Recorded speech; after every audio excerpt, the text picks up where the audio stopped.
Day 11, 100 days journey for our CFC Church anniversary. Our text for today is Psalms 46 verse 1. God is our refuge and strength, a very present help in trouble. Sino bang hindi pa nakaranas ng mabigat na pagsubok sa buhay? Marahil ang naranasan mo ay hindi katulad ng iba. Ngunit nalalaman ko na sa oras na iyon, ang iyong mga paa ay tumalakad sa tubig ng pagsubok at malakas na hangin ng problema. Oo, pangamba, takot at kawalan ng pag-asa ang iyong naramdaman. Walang pagkakaiba ito sa naranasan ng mga alagad ni Kristo na nakatala sa Matthew chapter 14, 22 to 33. Habang kanilang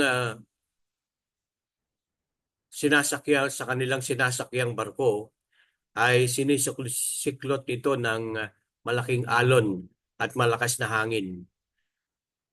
Sila rin ay natakot, nangamba para sa kanilang buhay na kagaya mo. Sa kanilang masaklap na kalagayan, dumating ang Panginoon, ika nga sa Ingles, in style. Kakaiba dahil siya ay lumalakad sa ibabaw ng tubig.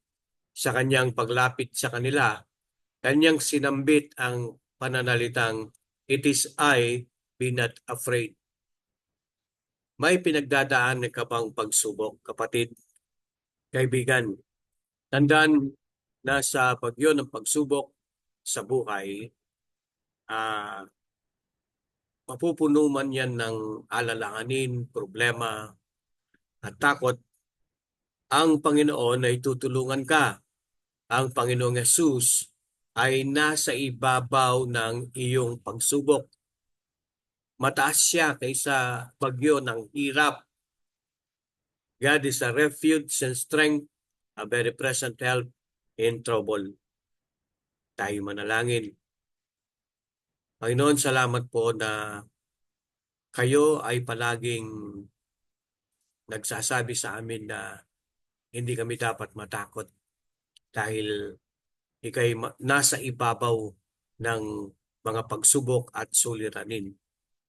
Sa oras na kailangan ka namin, kayo ang aming sandigan, kayo ang tumutulong, kayo ang nagbibigay sa amin ng kalakasan.